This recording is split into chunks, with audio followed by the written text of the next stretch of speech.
Hello everyone.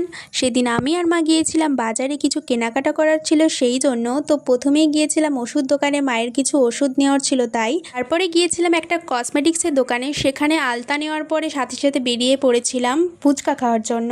বাজারে গেছি আর ফুচকা খাবো না, সেটা কি হতে পারে? তো ফুচকা খেতে খেতে আমি এদিকে দৌড়াচ্ছি, কারণ মায়ের নাকি এদিকে দেরি হয়ে যাচ্ছে। তারপর গিয়েছিলাম একটা কাপড় দোকানে, কারণ ভাইয়ের জন্য একটা জামা নেওয়ার ছিল। কিন্তু এখানে দোকান তো খোলা, কিন্তু দোকানদারই নেই, তাই মা আবার দোকানদারকে ডাকতে গেছে। দোকানে ঢোকার পরেই আমরা প্রথমেই ভাইয়ের জন্য কিছু টি শার্ট দেখছিলাম, কিন্তু সেরকম পছন্দ না হওয়ার পরে শার্ট দেখলাম।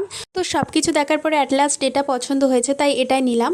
তারপর মা নিয়েছিল একটা ব্লাউজ। তারপর আমি দেখছিলাম কিছু নাইটিগুলো আমার সেরকম পছন্দ হয়নি, তাই নেওয়া হয়নি। তারপর আমরা কিছু মিষ্টি আর জামা কাপড়গুলিও নিয়ে বাড়ি চলে এসেছিলাম, কিন্তু ভাইয়ের জন্য যে শার্টটা নিয়েছিলাম সেটা ভাইয়ের হয়নি, তাই জন্য আবার সেই রাতের বেলায় আমাদেরকে আসতে হয়েছিল দোকানে।